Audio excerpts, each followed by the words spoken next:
it stems from my time in Hollywood pitching and presenting to, very difficult audiences of pompous asses who believe they know everything in the world about television that's ever been invented. We have an amazing guest. Brant Pinvidic is a highly successful entrepreneur, award-winning film and TV producer, speaker, and author known for his work in Hollywood as well as the business world. He's the creator of The 3-Minute Rule, a best-selling book that teaches how to effectively communicate any idea in under 3 minutes. Does that also work with our wives? The principle behind this book is rooted in his extensive experience developing and pitching more than 300 television projects, working with top networks like TLC, Discovery, and more. His career includes being the president and COO of 3 Ball Entertainment, where he was instrumental in producing popular shows like The Biggest Loser and Bar Rescue. Beyond his entertainment background, Brant has made significant strides as a public speaker, offering insights on storytelling and business strategies that resonate with both corporate leaders and entrepreneurs. He's known for his practical, no-nonsense approach to business communication, helping people learn to say less to get more. He's also a documentary filmmaker with acclaimed projects like Why I'm Not on Facebook, which I love, which was well received at international film festivals. I don't know how you do it with all the time that you have, but thank you so much for joining us on our podcast. Oh my God, I'm bringing you on the road. That's an intro. I don't know if I could have done that better if I wrote it myself. Oh wait, I don't know if I can give him up because you go on the road a lot, buddy. Yeah. Listen, I mean, listen. Accolades where accolades are due. We're definitely thankful for having you, and appreciate that. Listen. I figured we would dive right into it because I know we have a bunch of interested viewers and listeners. Yeah. On your book, The 3-Minute Rule emphasizes the importance of brevity in communication. Can you share? Yeah, I mean, it stems from my time in Hollywood pitching and presenting to, very difficult audiences of pompous asses who believe they know everything in the world about television that's ever been invented. And like some of them do. And so as a producer, I just learned like the shorter, the more concise I would keep the pitches, the more result I'd get. And then I started to get a reputation of having the best pitches in town. I'm sort of like, I'm not really doing all that much. I'm kind of just getting to the point. But most people, at that time, they just wanted to show off their prowess. And sort of the big moment came for me. It was a pitch at CBS. And I was in there, going to go pitch my stuff, getting ready in there. And out of the pitch room walks Simon Cowell. And this is like prime time Simon Cowell when, he's got all the shows going and he's the producer of everything. And so I get this dread. I was like, oh my God, I got to follow Simon after his meeting. This sucks. So he and I are chatting and everything's good. And then I see him kind of looking over my shoulder and like, giving a nod saying hi. And I turn around and it's Mark Burnett walked in. And so he's going in after me. So I'm wedged between these two superstars. Awesome.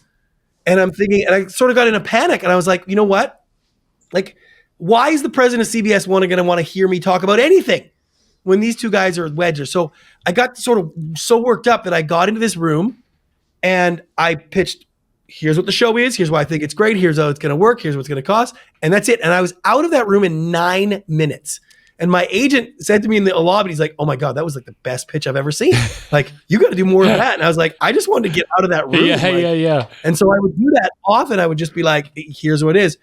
And it just sort of snowballed from there. And so I ended up taking that into the book to use those Hollywood storytelling techniques and what we used to do in the edit bays and how I used to do it in the rooms and translate that to any business product or service. Your work in high stress Hollywood with entertainment, I mean, we listed off about 10 different things that you do. How do you manage to maintain health and wellness throughout your career? I mean, this is a tough go. For me, it becomes like part of the general like order of success. I'm Canadian. Love it. And so I grew up in Canada as effectively a failed entrepreneur because everybody in Canada starts out as a failed entrepreneur because everybody in Canada wants you to be a failed entrepreneur, right? Like that's the default of entrepreneurship in Canada. So I spent the first almost 30 years of my life struggling, not being successful, not finding my home, not being accepted, people telling me that, my ideas were terrible and that I, had no shot. I moved to the United States and the world opens up and everything works. And I found my people in Los Angeles, and entertainment was what I was meant to be doing. And so by doing that, people were like, oh, you love entertainment and that's my calling. And it's like, not really. Like the truth is I got addicted and fell in love with success for the first time in my life, where I would do something and I would be rewarded. I would do something and I'd be accepted. I would do something and I would feel the rush of like doing well at something. And so as TV started to be more of a grind, a 9 to 5, this entire world with the book and the consulting and working with these huge companies opened up. And it was the same thing. I started to be successful at that. I love that. And so for me, like health, wellness, living, my travel and adventure club and what I'm even doing on the road this year is like, it's all for me, the relentless pursuit of enjoyment. And I like to try to win every scenario, and doing something well and the rewards of that is just like, you can be addicted to that. Brant, I'm over off screen, but I got to tell you, I love your energy, man. And I noticed you were doing something really cool. And one of the reasons I wanted to chat with you is this 52 countries in 52 weeks. Really, I mean, honestly, it's awesome, man. Kind of tell us about why and how you're actually doing this and where you are, and kind of, let her. I think it's so fascinating, man, that I think everyone should know about this. The short answer is why not? But the truth of it is, at the end of COVID, I was so frustrated being in California and in this lockdown that my kids and I, my wife, we decided I bought a ridiculous RV, like the largest one that anybody's ever owned. Love it. And I went for 6 months to all 48 states. Wow. And we traveled every 3 days. Wow. And it was it was an incredible life experience. It changed my kids' lives. It was just the most amazing thing. And what I realized is that we had a mission when we left, and people were like, oh my God, it's so much work. And you're packing up the RV every 3 days. And it's like 26,000 miles to go to every 48 state. It was a crazy schedule. But because we had a mission and we stayed on track, and I landed back in LA on the exact day we planned, like I produced it like I would produce a show. And because of that mission, it gave us such clarity of what we were doing each day. And the interaction I had with the kids was just amazing. And so as my son graduated high school and my daughter's in college and my oldest is getting ready to move out, and like we're at the end of our sort of LA journey, and I have the huge house with all the land that now nobody uses. It's like, it's a transition stage coming up for us in our lives. And it was like, we can do one more adventure. Like, we should just do one more. What should we do? And we talked about going around the country again backwards. I talked about I was going to buy this huge boat and do it in a boat around the country. I had all these ideas, and it started to be like, well, we just did America. What if we did the world? And we're like, well, how are you going to see the world in 6 months? Then it turned into a year. And the kids like, we could do 52 countries in 52 weeks. And that got my juices flowing because that's just so ridiculously cool. And then I was kind of like, hey, I don't think I can leave my life for a year. Like, I don't know how to, like, that's crazy, right? And I make the joke all the time, like, one of my really close friends just got a plane. He has his own airplane.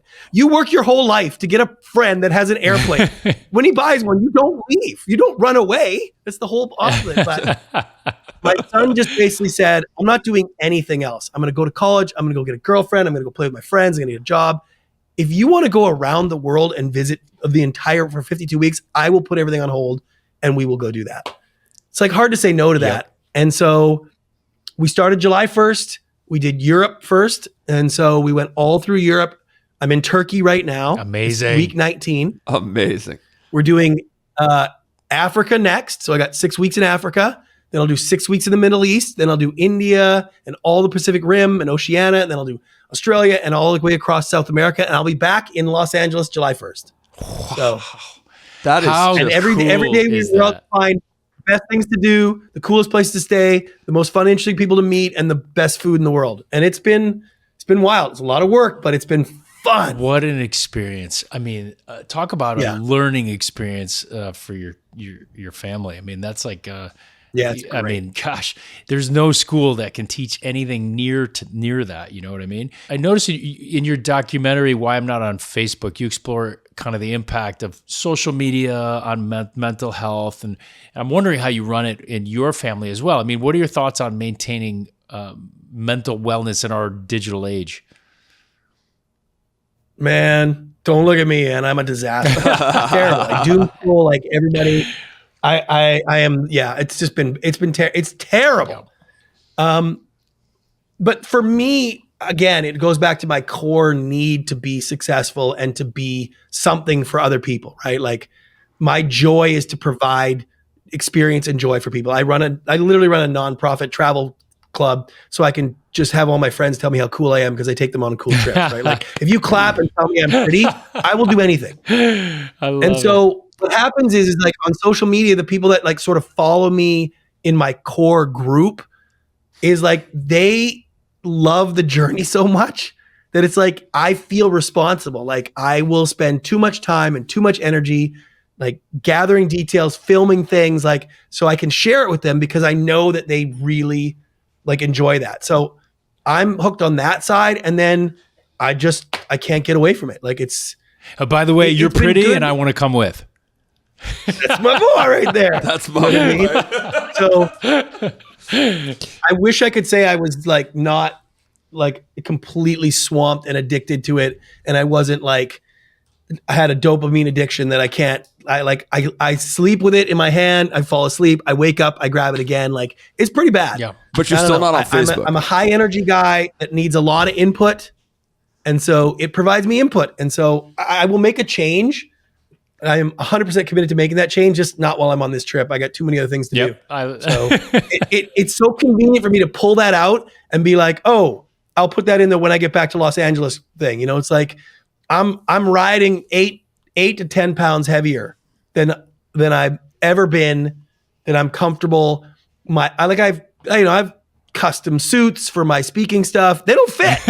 Like, don't worry, we can help you with that. But now it's like, well, you know, when I get back in LA in July, I'll put that on the list of like, okay, I got to get back into shape. I got to do my workout things again. Like, oh, I got to eat healthy. Like, oh, and I'll ditch the social media stuff. That's amazing. So it's a beautiful procrastination excuse. So question for you. On top of everything you do and the traveling and the entertainment, you also have a podcast?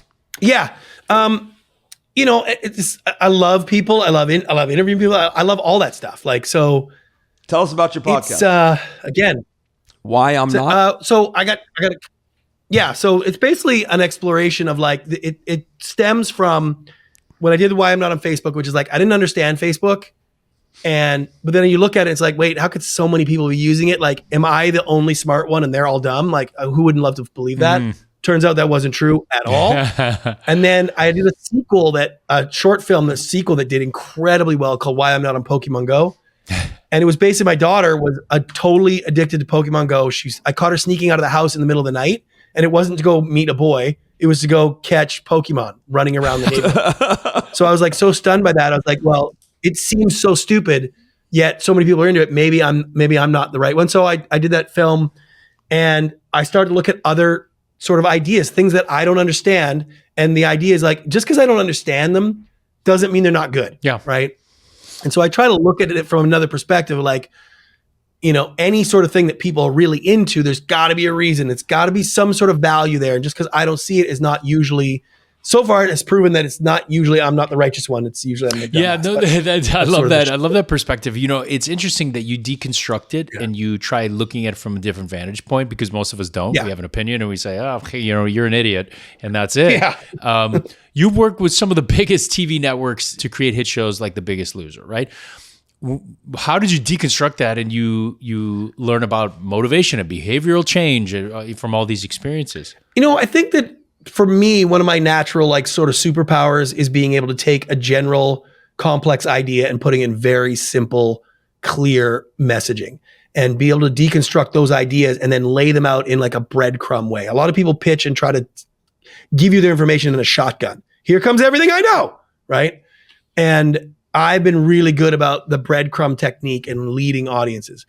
And so to translate that to all forms of business across all things came more naturally than I had expected, because I thought I never knew this in a television perspective till I moved to Hollywood and started working in it, right? And so I sort of thought it was really contained in there.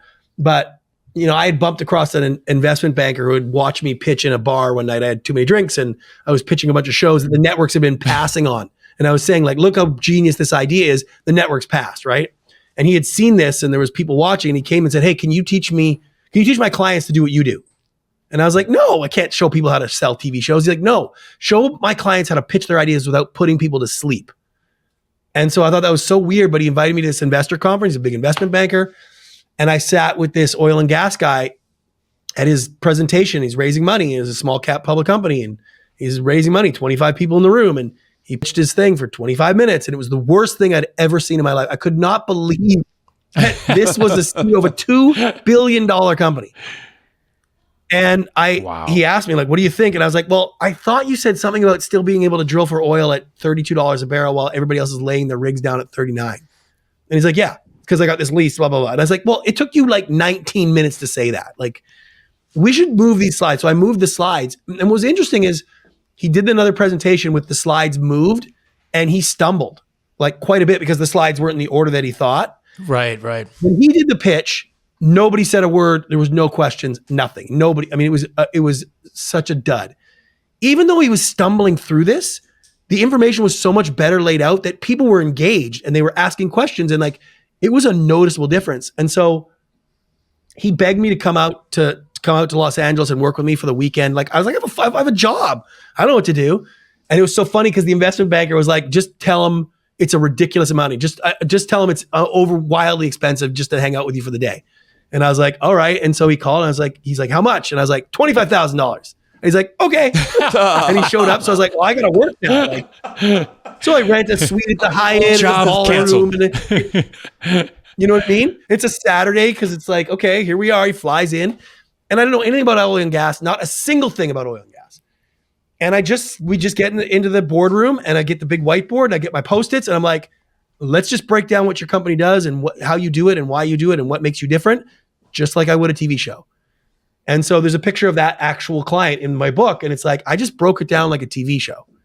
And what I realized is that like all stories the same, all business is the same, all product, it's all the same thing. Like, how can you convey your information to someone else? You have information that you want to get to somebody else. How do you translate it from your vision to their understanding? And that process, I was able to repeat over and over and over again for all kinds of industries. And I was like, oh, I did the book about it. And I started, basically just consulting in that world. And I fell in love. I fell in love with being able to impact people's lives like I was never doing in television. And that particular client had called me and he left a message on my machine. And he said, he's emotional. And he said, you've changed my life. Like I hated going on the road. This was the worst part of my job.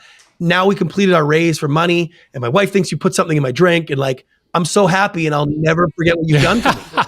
And I was like, no network president had ever said anything like that to me before, ever. And I'm again, caveman Brant is like, I would like more of that affirmation. Exactly. And so that's just sort of propelled me for that. So deconstructing the ideas, deconstructing how these things work, laying my thoughts on how to do it on paper just came very natural from that process. You talk a lot about saying less to get more with the 3-minute rule. I'm going to go out on a limb here. Can this principle kind of be applied to improving communication between, let's say, physicians and patients? Or is this strictly a selling type of strategy? Yeah. I mean, I do a lot of work in the med tech, biomed. Like I do a ton of work in that space. Big hospitals, and you nailed it, because what you're doing in a sort of like in the medical space is you are trying to convey very complex information to people who do not have a foundation of understanding. And so what happens is you end up throwing all the information that is so crucial in all kinds of different orders, and they don't have the foundation of understanding. So all the stuff that you value so highly gets thrown out. And so what you really need to do is like look at the structure. And in the book, it's called the WAC method. What is it? How does it work? Are you sure? Can you do it? And it's like, it's a structure of like how people actually understand information. And we do that as human beings in 3 really specific ways. First, we have to conceptualize. We have to understand what it is we're talking about. Then we contextualize, meaning then I have to understand how it relates to me and my actions. And then we actualize. Then we decide, what do I want to do? So in that medical situation, working with a lot of doctors, I'm on the board of a company, like I know the world very well. And it's like, you're trying to not sell necessarily, but convey the valuable information so that you lead your audience to the conclusion that you know they should be doing, right? And so you run into two very distinct problems in the medical field specifically. Number one is it's an overload of information that the audience, your patient, for example, does not understand at their core. You have to lead them slowly and piece by piece with only the core valuable information, and then the nuance and the context, A. And then B, you can end up feeling promotional, right? Like the more you want something, the greater your desire for the outcome, the more likely you turn your passion into promotion. And the audience today is different than it was 20 years ago. We are so sensitive to overpromising, over-delivering, what's the catch, the clickbait, the click funnel. We are just absolutely on edge. And so what happens is that you believe in your end goal, the product, what you want for your patients so much that you end up being promotional. And so they sense that, and then they start to almost distrust the information a little bit subconsciously because they're programmed to do that. So the less you say, the more you actually get in a sort of a conveyance of confidence. And the best example is, and I do this on stage, which is funny, but if you were having a wedding and you were hiring a caterer and you were taking interviews with a caterer to find out who their chef is and what they're going to make and all that kind of stuff, and I showed up and my chef was Gordon Ramsay, how many words would I need to explain that and get your wife and you to sign off? Right. I have Gordon Ramsay, right? Like I wouldn't go into his Michelin stars and like I wouldn't need to, right? Yep. And even if you're like, I don't know who Gordon Ramsay is, I'd be like, okay, well, he's this. I wouldn't make a huge, right? Because I know the value. However, if it was my brother-in-law, ex-convict, tattooed, never cooked in his life, how many words would I use to try to convince you that he was going to be okay as the chef? Oh, the chef isn't important. It's more about the prep. Like I would have this entire structure and you would sense that. You would know it. And the confidence that I would convey would be diminished. A direct correlation. Number of words used, confidence conveyed. That is so interesting. It is, you sense that sometimes when you're trying to get a message across and that less is more, it's so interesting, but it's we don't talk about it enough because you feel the need for, we call it word diarrhea, especially when you're in med school and they ask you a question and you try, regurgitating everything you've ever learned about it. And they just want the 4 points, that are pertinent to the situation on hand. Bingo. Can I pick your producer brain for a minute? Yeah. So let's say you have to create a TV show around health and wellness today. What would it be? Man, first of all, I would be like, I mean, listen, most people would say it'd be a TV show about us, Dr. Layke and I, but we're going to not talk about that. We're going to talk about like health and wellness. What would you do? What do you think people would really be interested in? If someone said, hey, will you make a TV show about health and wellness? My first answer would be like, hell no. I don't do TV anymore. I don't want to be anywhere near that crap. All jokes aside.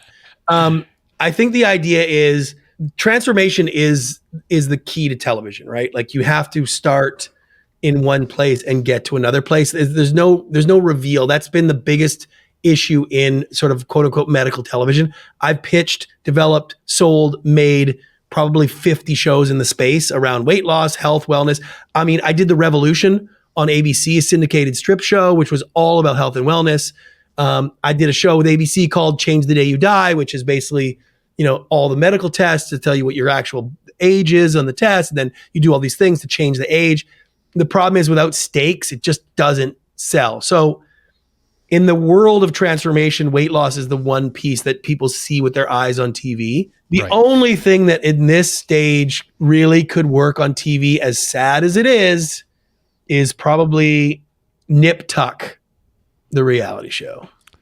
It's right here. Yeah, exactly. Take a practice of some, doesn't have to be plastic surgery, but some practice with young-ish, good-looking, fun, dynamic dudes that just like speak off the cuff and do crazy stuff. There's a world for that. But it comes, and this is my producer hat, what I tell talent all the time is it comes at a price. Like you're not the Kardashians and you're not going to be the Kardashians. There are only one of them. And like, you can't name very many other ones. So you're not going to be a billionaire from it. You're not going to be the biggest show on television. Most likely what happens is you do 8 or 10 episodes. If you're so crazy lucky, a few people watch it, like less people that watch it than will watch your YouTube videos. And you'll work your goddamn ass off. You won't make any money. And you'll be like, why did we do that? On the chance that it works a little bit, you'll be juggling the idea of certain people in your life that think you lose credibility because of it, and all the new people that come in because you're a TV people. So there's a trade-off to everything. It's not a shortcut to anything. Getting your own TV show is not like, oh, I'll skip, having to go to work and make a living at that. Like, no, it's an outrageous amount of work. And that not only are you combining a ridiculous amount of work, but you're also combining a ridiculous amount of luck that has to happen. So you can work your ass off and do everything right and get nothing. And I have done that for probably 100 shows that went on the air and went, gone. Wow. So and this is my default. If my daughter was here, she would tell you, like, she knows when someone's pitching me an idea, she's like, oh my God, soon as dad says like, hey, listen, I got no dog in this fight, I'm just telling you the truth. She knows what's coming next, which is you should take that idea, print it on a piece of paper, rip it in shreds, and never think of it again. That's right. That's what you should do. This is awesome. Listen, when you're back in Los Angeles, you definitely have to stop by the office. I feel like we'd all be best friends. Yeah, buddy. That's it. I love that. If you look at your transition from television to becoming a best-selling author, how did it change your perspective, you think, on personal health and success? Right? Because you had to look at it differently. Now that your view has changed, your perspective has changed, it has to be different. I think it freed up a lot of like mental and physical energy. And I didn't realize that until there was a moment when I knew I wasn't going to renew my deal in TV. I had a big overall deal with a huge company, and we had come to an impasse. And because the book had sold, I was kind of like being very aggressive. And I really didn't want I didn't want to renew for another 3 years.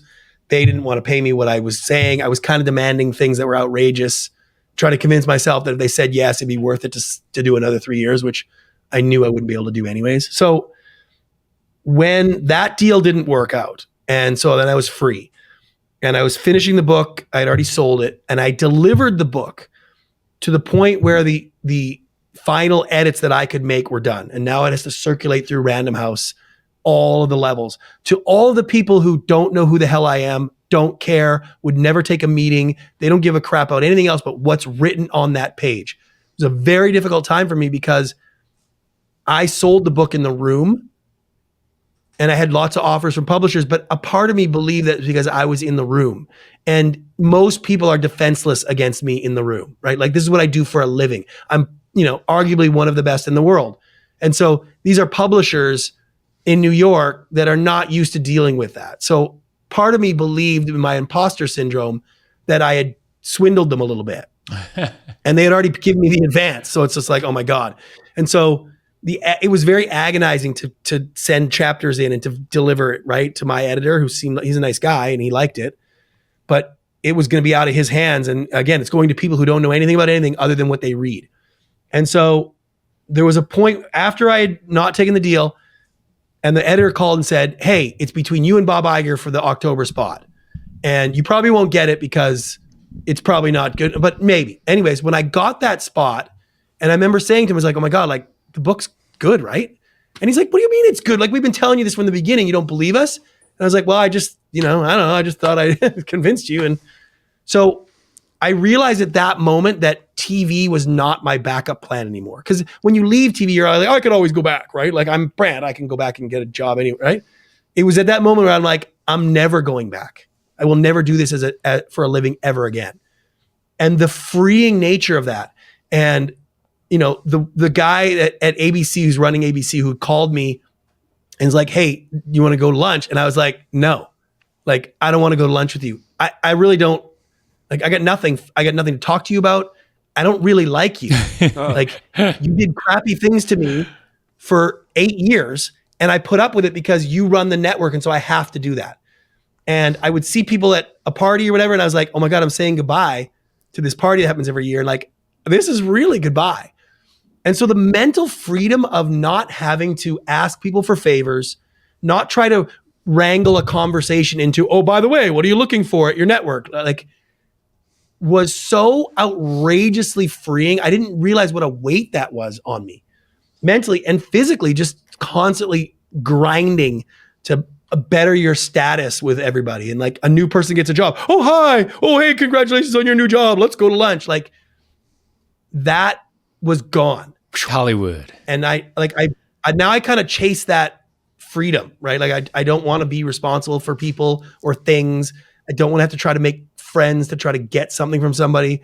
And I love the place I'm in now because I don't have anything to sell you. Like, you can't hire me. I'm not really taking new clients. I don't care if you buy my book, don't buy my book. I already got paid for it. So a few extra books doesn't make any difference. I don't sell a course. Like, I got nothing. One of my best friends like runs like Netflix and it's like, I don't know what they're buying. I don't know what they're doing. I don't know what they're working on. I don't care. And so physically that's helped. Mentally, it's just been a great place to be. Amazing. What's one piece of health advice you wish you would have taken earlier in your career? I mean, you've pivoted from, major Hollywood scenarios and now to book and speaking and it just sounds like you do so really cool things. I mean, honestly, your family, I hope they realize how lucky they are. But let's say for yourself, what's one piece of health advice you wish you would have taken earlier? I think the big one for me, and I still struggle with that, is routine. Like, I live a life of new and cool and different experiences, and I don't like being in the same spot. And I don't, I'm always looking for the next thing. And so what that's done is created a lack of structure and routine in my life. And so the number of magic Mondays that I'm doing 100 push-ups a day now for the next week. You know how many times I've started that? Dozens and dozens and dozens of times. Like, I've still never got through an entire month doing 100 push-ups a day, which is like, I want to do. So I think if I would have been a little bit more committed to the process of health, like I was committed to the process of wealth, like I invested in real estate and I did well with my money because I don't spend it today because I'm going to make it worth more in the future. And it's like, I didn't do that as well or as much health-wise as I should have, because when it was easy for me, I'm so active and I've got good genetics and I'm tall, wildly athletic, super good looking. Say more. Yeah. But it required me to not do a lot of work to maintain a fantastic fitness level, right? Well, guess what? You get older, it gets a little bit harder. 100%. And so if I had developed the proper sort of like structure in my life, I wouldn't have to work as hard as I do now mentally to maintain the physicality that I want to health-wise. I struggle more with it now than I've ever have, just because it's just not, I don't bounce back quite as easily. I don't have the resilience of a 25-year-old. Sure. My brain thinks I do, but the rest of me is kind of like, well, we don't do this every morning. Sorry, you should have been doing this for the last 25 years and we would do this naturally. Now it's like, damn it. Let's say you live to 150. Where do you see yourself going? How long are you going to do this? I am so ready to retire. Like, that is my absolute plan, is to do nothing that I don't want to do every day. I'm close to that. I was going to say, it seems like you're already there. I know, but it's so when I get back to LA, everything will change. I have a whole new life plan. I have no idea what that is, but I do know there's a new one coming because that feels exciting to me. Like, I like the pursuit of new and big fun missions. Having a mission in life that's very specific and well laid out is so ridiculously powerful. And I'm traveling with my 2 children. We're with each other every single day. We travel every week to a new country. We live out of 2 suitcases. I mean, that is not easy to do, but it is so effortless for us because we are on a very specific mission.